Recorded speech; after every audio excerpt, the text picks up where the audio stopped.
Hi food lovers, மீண்டும் உங்கள் அத்தனை பேரையும் லக்ஷ் போஜனாவிலே சந்திப்பதே மகிழ்ச்சி. இன்னைக்கு என்னன்னு கேட்டீங்கன்னா, வெண்டைக்காயை வச்சு ஒரு தொகையல். இந்த வெண்டைக்காய் வச்சு ஒரு தொகையல் பண்ணுன்ற இன்ஸ்பிரேஷன் எங்கிருந்து கேட்டிங்கன்னா, குக் வித் கோமாளியில் ஒரு ஒரு சீசனில் வந்து பார்த்தீங்கன்னா இந்த கிரேஸ் கருணாஸ் வந்து பண்ணியிருப்பாங்க, இந்த டிஷ் பண்ணியிருப்பாங்க. அந்த நிகழ்ச்சியோட ஜட்ஜஸ் யாருன்னு பார்த்தீங்கன்னா, என்னோட மானசீக குரு திரு வெங்கடேஷ் பட் சார் அவர்களும் செஃப் தாமு சார் அவர்களும். ஸோ அவங்க வந்து ரொம்ப அப்ரிஷியேட் பண்ணியிருப்பாங்க. அவ்வளோ நல்லா இருக்குது, ஈக்குவல் டு கோங்குரா தொக்கு, ஈக்குவல் டு ஆவாக்கான்ற மாதிரி சொல்லியிருப்பாரு வெங்கடேஷ் பட். ஸோ அந்த வார்த்தைகளை கேட்டதுக்கப்புறம் இதை பண்ணணும்னு ஒரு மோட்டிவேஷன் வந்தது. சரி, ரஃபா பார்க்கும்போது அவங்க சில இன்க்ரீடியன்ஸ் போட்டு இதை செஞ்சுருந்தாங்க. பட் அவங்க சேர்க்காத சில இன்க்ரீடியன்ஸ் சேர்த்து இதை கொஞ்சம் நான் இம்ப்ரோவைஸ் பண்ணியிருக்கேன்.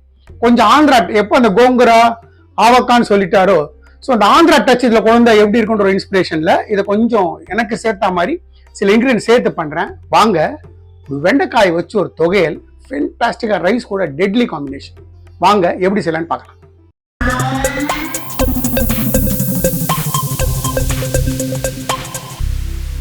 வெண்டைக்காய் வச்சு தொகையல் பண்ணுறதுக்கு ஸ்டவ் ஆன் பண்ணி ஒரு இரும்பு கடாய் வைக்கிறேன். இந்த மாதிரி இரும்பு கடாய் நல்லா குக் பண்ணி முடிச்சதுக்கப்புறம், வாஷ் பண்ணதுக்கப்புறம் நல்ல ஒரு வெட் கிளாத்தில் தொடச்சிட்டு இந்த மாதிரி ஆயில் அப்ளை பண்ணி வச்சிங்கன்னா துரு பிடிக்காது. ஸோ அந்த மாதிரி நான் ப்ரிப்பேர் பண்ணி வச்சுருக்கேன். இப்போ ஃப்ளேமை ஹையில் வச்சுருக்கேன், லோ பண்ணிடுறேன். சில பொருட்கள் போட்டு நம்ம முதல்ல வறுத்து எடுத்துப்போம். அதுக்கப்புறம் கடைசியாக வெண்டைக்காயை நல்லா நான் என்ன பண்ண போகிறேன்னா, வெண்டைக்காயை வந்து நல்லா ரோஸ்ட் பண்ண போகிறேன். மேக்ஸிமம் அதுலேருந்து அந்த குழப்பு தன்மை எவ்வளோ எடுக்க முடியுமோ அந்த அளவுக்கு அதை மேக்ஸிமம் ரோஸ்ட் பண்ணிட்டோம்னா என்னோட இது வந்து அந்த அளவுக்கு அது குழப்பு தன்மை தெரியாதுன்னு நான் நினைக்கிறேன். வாங்க, நான் first time going to prepare எப்படி பண்ணலான்னு பார்க்கலாம். நம்ம வச்ச கடாய் ஸ்லைட்டாக சுட்டுருக்கு. நான் இந்த டிஷ்ஷு ஃபுல்லாகவே நல்லெண்ணெயில் செய்கிறேன். பொதுவாக தொகையில் அந்த மாதிரி ஐட்டங்களுக்கு நல்லெண்ணெய் செஞ்சிங்கன்னா ரொம்ப நல்லாயிருக்கும். ஒரு 1/4 டீஸ்பூன் நல்லெண்ணெய் சேர்த்துக்கிறேன். எண்ணெய் ஸ்லைட்டாக சுடட்டும். நான் எல்லாமே டீஸ்பூன்ஸில் எடுத்திருக்கேன். 1 டீஸ்பூன் கடலைப்பருப்பு, 1 டீஸ்பூன் உளுத்தம்பருப்பு, 1 டீஸ்பூன் வேர்க்கடலை. இது வறுத்தது. முதல்ல ஸ்லோ ஃப்ளேமில் நல்லா இதை வறுத்துருங்க. ஓரளவுக்கு கலர் மாறின்னு வருது. அதே 1 டீஸ்பூன் தனியாத்தூள், 1/4 டீஸ்பூன் மிளகு, ஒரு 1/4 டீஸ்பூன் ஜீரகம், ஒரு 1/2 டீஸ்பூன் வெள்ளை எள்ளு, கூடவே ஒரு சிறு துண்டு புளி, கொஞ்சமாக கருவேப்பிலை,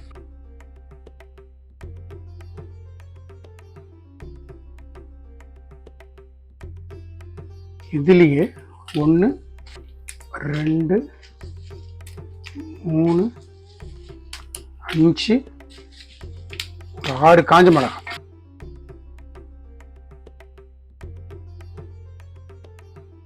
பார்த்தீங்கன்னா நம்மளோட பருப்பெல்லாம் நல்ல செவக்க வறுபட்டு எடுத்து நான் ஃப்ளேம் ஆஃப் பண்ணிட்டு இது ஒரு பிளேட்டுக்கு மாற்றிடலாம்.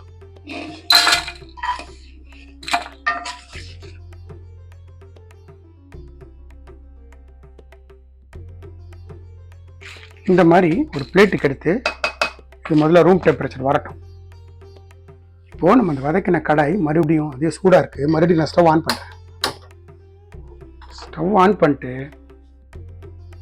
கொஞ்சம் எண்ணெய் விட்டுக்கிறேன். மறுபடியும் சின்ன வெங்காயத்தை, ஒரு 5 சின்ன வெங்காயத்தை ஃபைனாக சாப் பண்ணியிருக்கேன். ஒரு 5 பல் பூண்டு, ஒரு 2 பச்சை மிளகாய். இதையும் ஸ்லோ ஃப்ளேமில் நல்லா வறுத்துருங்க.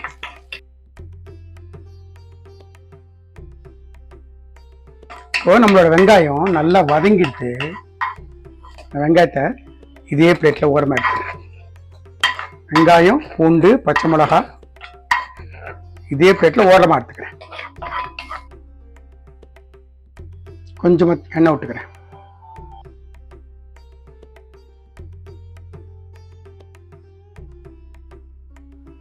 நான் வந்து பிஞ்சாக இருக்கக்கூடிய ஒரு 20 வெண்டைக்காய் கட் பண்ணியிருக்கேன். அதை இந்த எண்ணெயில் சேர்த்து எண்ணெயில் சேர்த்துட்டு எந்த அளவுக்கு இதில் ரோஸ்ட் பண்ண முடியுமோ அந்த அளவுக்கு ரோஸ்ட் பண்ணணும்.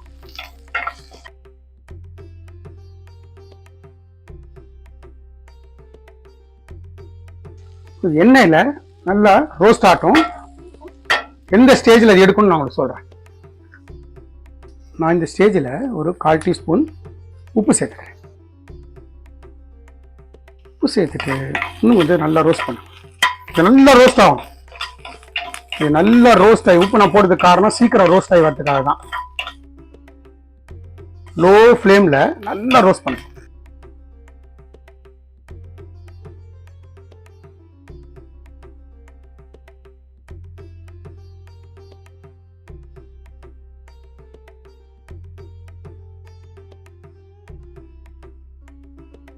பார்த்தீங்கன்னா நம்மளோட வெண்டைக்காய் இந்த அளவுக்கு சுருளை அந்த 1/4 டீஸ்பூன் நல்லெண்ணெயில் இப்படி வதக்கிக்கேன். இந்த மாதிரி வதக்கினீங்கன்னா மேக்சிமம் உங்களுக்கு வந்து அந்த குழகுழப்பு தன்மை இருக்காது. மேக்சிமம் இந்த மாதிரி வதக்கிடுங்க. வதக்கிட்டு இதையும் இந்த பிளேட்டுக்கு எடுத்துடலாம்.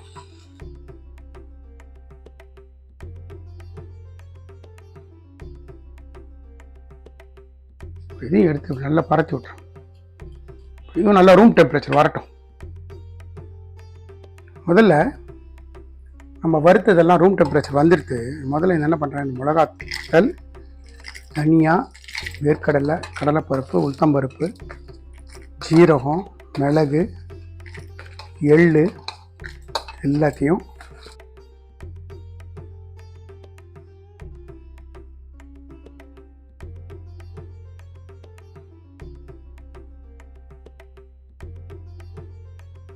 முதல்ல இதை நல்லா ஒரு கோர்ஸ் பவுடராக திரிச்சுக்கிறேன். திரிச்சுட்டு உங்கள்கிட்ட காட்டுறேன். இந்த மாதிரி ஒரு கோர்ஸ் பவுடராக திரிச்சுக்கங்க. திரிச்சுனதுக்கப்புறம் இந்த வெங்காயம் இருக்குல்ல, வெங்காயம், பச்சை மிளகாய், பூண்டு இதை சேர்க்குறேன். பார்த்தீங்கன்னா இந்த வெங்காயத்தையும் போட்டு இந்த மாதிரி அரைச்சிருங்க. நான் தண்ணியே விடலை இது வரைக்கும். இப்போது இந்த வெண்டைக்காய் ஒரு 2 டீஸ்பூன் தேங்காய் வச்சுருக்கேன். ஒரு 1 டீஸ்பூன் கொத்தமல்லி இதை போட்டுட்டு பல்ஸில் ஓட்டுங்க. நான் பல்ஸில் ஓட்டிட்டு உங்களுக்கு காட்டுறேன். இப்போ அரைக்கிறதுக்கு முன்னாடி கொஞ்சமாக பெருங்காயத்தூள் சேர்த்துக்கிறேன். ஒரு 1/4 ஸ்பூன் பெருங்காயத்தூள். இப்போது 1/2 டீஸ்பூன் உப்பு தேவைப்படுது. உப்பு சேர்த்துக்கிறேன். அதே மாதிரி ஜஸ்ட் ஒரு 2 டீஸ்பூன் தண்ணி, 1 2 டீஸ்பூன் தண்ணி. ஸ்டவ் ஆன் பண்ணி அதே கடாய் வச்சுருக்கேன். ஒரு 1/4 டீஸ்பூன் நல்லெண்ணெய். இப்போ நம்மளோட வெண்டைக்காய் தொகையல் இந்த மாதிரி அரைச்சிருக்கேன். இப்போ இதுக்கு ஒரு தாளிப்பு. நம்ம வச்ச கடாய் சுட்டு எடுத்து கொஞ்சமாக கடுகு சேர்த்துக்கலாம். ஒரு பிஞ்ச் கடுகு. கடுகு கிராக் லைன் இருக்கும்போதே 1/4 டீஸ்பூன் உளுத்தம்பருப்பு, கொஞ்சமாக ஜீரகம், சின்னதாக 2 காஞ்ச மிளகாய், கொஞ்சமாக கருவேப்பிலை,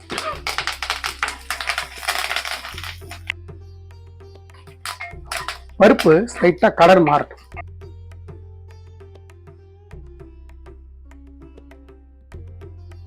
ஸ்டவ்வை நான் ஆஃப் பண்ணிடுறேன். ஆஃப் பண்ணிவிட்டு தொகையல் இருக்குல்ல, தொகையல் சேர்த்துருங்க. கொஞ்சமாக நல்லெண்ணெய் விட்டு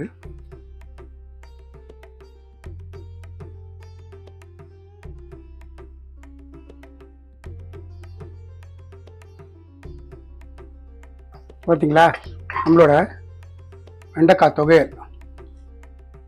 இந்த ஸ்டேஜில் நான் கொஞ்சமாக மஞ்சள் பொடி சேர்த்துக்கிறேன். மஞ்சள் பொடி சேர்த்துட்டு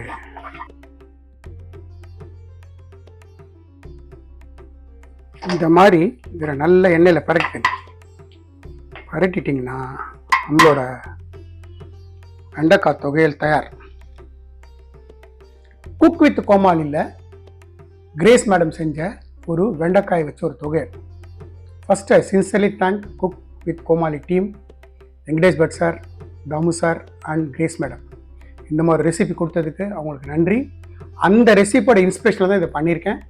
ஸோ நான் எந்த மாதிரி இந்தியன் ஃபுட் எப்படி செஞ்சேனோ அதே மாதிரி ட்ரை பண்ணி பாருங்கள். ரிசல்ட் எக்ஸலண்ட்டாக இருக்கும். இந்த வீடியோ பிடிச்சிருந்தா லைக் அண்ட் ஷேர் பண்ணுங்கள். உங்கள் ஃபேமிலி அண்ட் ஃப்ரெண்ட்ஸ் வந்து ரெக்கமெண்ட் பண்ணுங்கள். நம்ம லக்ஷ் போஜனா சேனலுக்காக ஒரு வாட்ஸ்அப் குரூப் கிரியேட் பண்ணியிருக்கோம். அது வந்து நோட்டிஃபிகேஷன் ப்ராப்ளம் சால்வ் பண்ணுறதுக்காகவும் டிஸ்கிரிப்ஷன் பாக்ஸில் இருக்கக்கூடிய இன்க்ரீடியன்ஸை பார்த்து சமைக்கிறதுக்காகவும் அது யூஸ்ஃபுல்லாக இருக்கும். இன்ட்ரெஸ்டட் பர்சன்ஸ் ஜாயின் பண்ணிக்கோங்க. So Lakshman signing off from Laksh Yojana.